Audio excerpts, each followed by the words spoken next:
to be winner. So I'm asking for the liberation. Well, think of it. I'm asking for the Libertarian Party's endorsement, or at least lots of your votes, lots and lots of Libertarian votes, based on my 4-year, very outstanding presidential record. Much of my record is Libertarian. How tough. And this right here is where people are. Well, actually, Trump hasn't always been a Republican, so that does right. I think he said. I think he was a libertarian in his earlier days. He had always been a Republican. So that makes sense.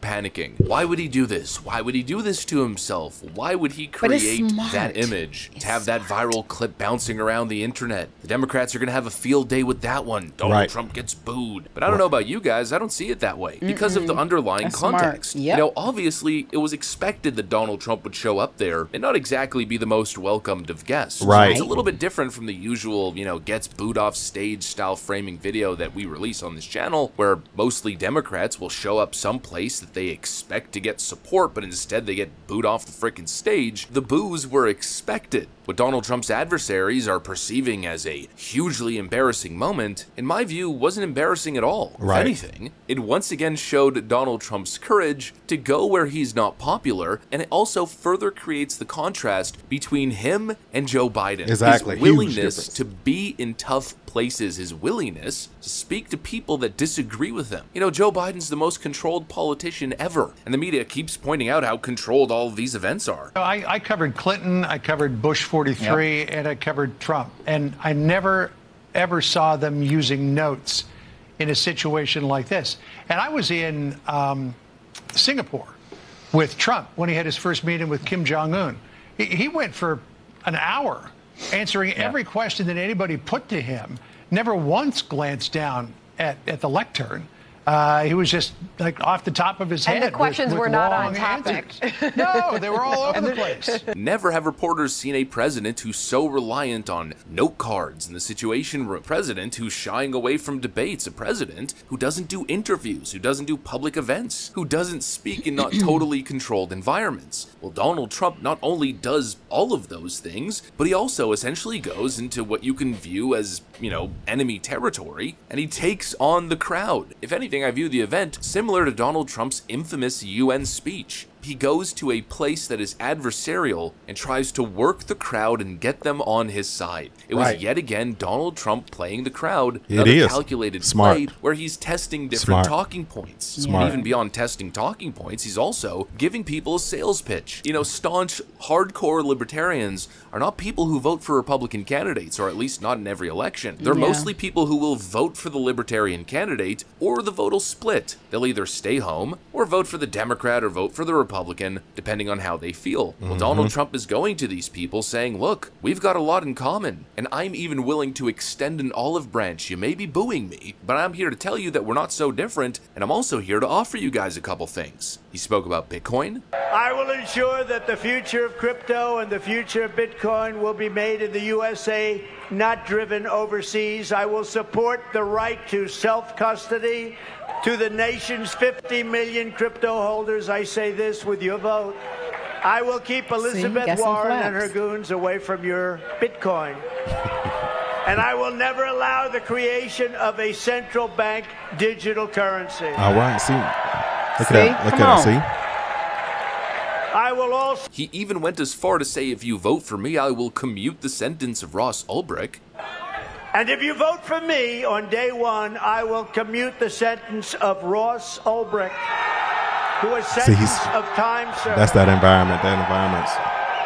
And he also sprinkled a little bit of Trump on top of all of it. When getting booed viciously by the crowd, he didn't back down, he didn't cower, no, he doubled down. Biden could never do it, ever do that. But if you want to win, I'm your guy. That's right. That's nice. Only if you want to win. That's right, Trump. Right. Come on. Maybe you don't want to win. Let's go. Maybe you don't want to win. Janky Joe ain't the man. Come on. Y'all know. Thank you. No, only do that if you want to win. If you want to lose, don't do that. Keep getting your 3% every 4 years. A typical Trump moment. He didn't run away from the spotlight. He didn't run away from the challenge. In my view, it once again shows why he's presidential material, because this is the type of guy that you need going into the negotiation room with the world's toughest of adversaries. You know, Trump once again proves that he's tough as nails. People say that he can't handle criticism. He's got soft skin. He's sensitive. He certainly does hit back, and I guess it could be perceived as insecure or sensitive. But is he really? He seems to have absolutely no problem with an entire room booing him, dealing with it, taking it all head on, and hitting back in his own way. In my view, that's the mark of a leader. And again, the stark contrast is what's most important here. There's Donald Trump, who proves once again that he's tough as nails, and there's Joe Biden, who melts down and breaks down in these moments at the slightest sign of protest. That's right. We all remember that infamous moment where someone challenged him at one of his events, and instantly he became an emotional train wreck, talking about push-up competitions, called the guy fat, literally just labeled him fat. Listen, fat. If you want to check my shape on, let's do push-ups together, man. Let's run. Let's do whatever you want to do. Look, fat, look, here's the deal. Every time Joe Biden is challenged, he gets angry. All right, fat.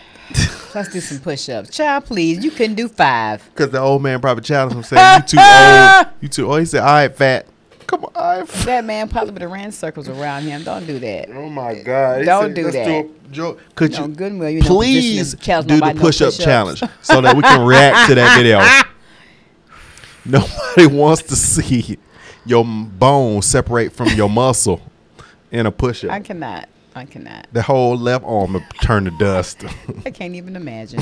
Please. Angry and violent and offended. And most of the time he runs away, or he cowers, or he hides. He goes into the basement, never showing his face unless it's a totally partisan Democrat shill journalist who's there to massage his feet and ask him soft and soothing questions. Exactly. I don't know about you guys, but I'm perceiving this event as a positive. And I think it really builds on a concept I've been very vocal about, the idea that Donald Trump has a very strong floor. The question is, can he break through the ceiling? Trump supporters are there no matter what. The people who are voting for Trump are voting for Trump no matter. They've shown themselves in the polls consistently throughout the years. They show up to vote when Donald Trump's on the ticket. There's a huge difference in voter turnout when Trump is on the ticket as opposed to when he isn't. The 2022 midterms, I think, really showed us that. Trump has the floor of voters, the floor of support, and now I think his focus is building on top of that floor. The staunch Trump supporters will show up. The question now is, who else can he get to show up? It seems like he's appealing to black voters and Hispanics a whole lot more. He wants to pull in libertarians. He's probably going to be reaching out a lot to RFK Jr. voters. And of course, even Democrats, as he's now being forced to campaign in Democrat strongholds like the South Bronx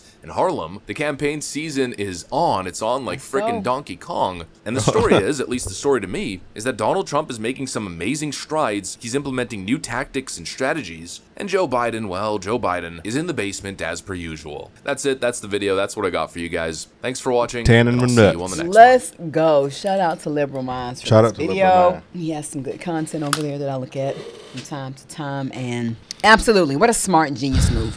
Because you're going to have liberals. Was smart. Because of this, and they know what's been going on already, they're going to change. They may not change their party, but they may vote for him. And why would you not want to vote for somebody who don't mind going to the trenches? Going into the Libertarian conventions and space is going into the trenches, because it's not your base. You have some people that support you, but there's a lot of people that don't support you. So that's courageous. That means you're going to the lion's den to get what you need to get done. That's right. Whereas Joe Biden would never do that because he can't control the responses. And after a while, he would shut down and probably leave. And we need somebody who can stand up for us. Hence as well, he wants the debate to be the way it is. Exactly. We need to be timed. 2 seconds. I need to have a fresh drink of water. Not in front of people. Please. Only the questions that I want to ask, I prepare for and memorize on the way here. Whack. So this was good. I feel like he may not have everybody, of course, but he's going to have some people that's going to vote for him based off of that. Correct. I feel like it. He was there. They already know what it is. And now he's bold enough to show up and have a conversation. That's what it is. I love it. No, Joe will never do that. I think that he don't have the guts. He don't have the heart. To me, that's just like he don't care a great comic. Yeah, he don't care enough about people. Going to a totally demographic and doing your comedy. Yeah. Because you know that you might not land with everybody, but it's going to land with somebody. That's and that right. to me, that makes you that means you're not scared of any space. And I think that's who y'all need for your president. That's right. Run from when they try to put in Gavin Newsom or Michelle Obama at the end of the year. Let's not speak that because we don't want that to happen. But We don't. It don't matter. Trump's still gonna be in office for them 4 years, for these next 4 years. Ooh, I just keep thinking after the 4 years. But Lord, would that be a We'll good have to 4 show years? up again because it's gonna take at least 8 to get us out of this mess. I didn't know that the movie Civil War was regarding Trump. Well, that's what was said. We went to the movies and saw that movie. We didn't know that was related to Trump. I thought that was Biden they were talking about in the movie. No. Have you guys seen that movie? Y'all saw Civil We War? think we mentioned this on the video. Let us know in the comments But section. I just found out today about the whole thing. Was that yesterday when I talked about it? No. Yeah, Was that's that what they were yesterday? talking about on the Tucker Carlson. But was yeah. that yesterday when I talked about it When on you the live? Or was that today? Did we talk about it on the live? I don't think we spoke. I don't think so. we I don't mentioned it think on the so. live. Yeah, I You don't just think saw so. it in the interview. Yeah. So, man. So now I need to go back and rewatch the movie with a different frame of mind because now it's gonna hit different. You because I want got to a look clear at the night because perspective. now it's local. Now it's online. We need to see. Okay. You got work to do. I do. All kind of work. All right. All right, y'all. 2024. Be more. Talk less. See you on the next one. Yeah.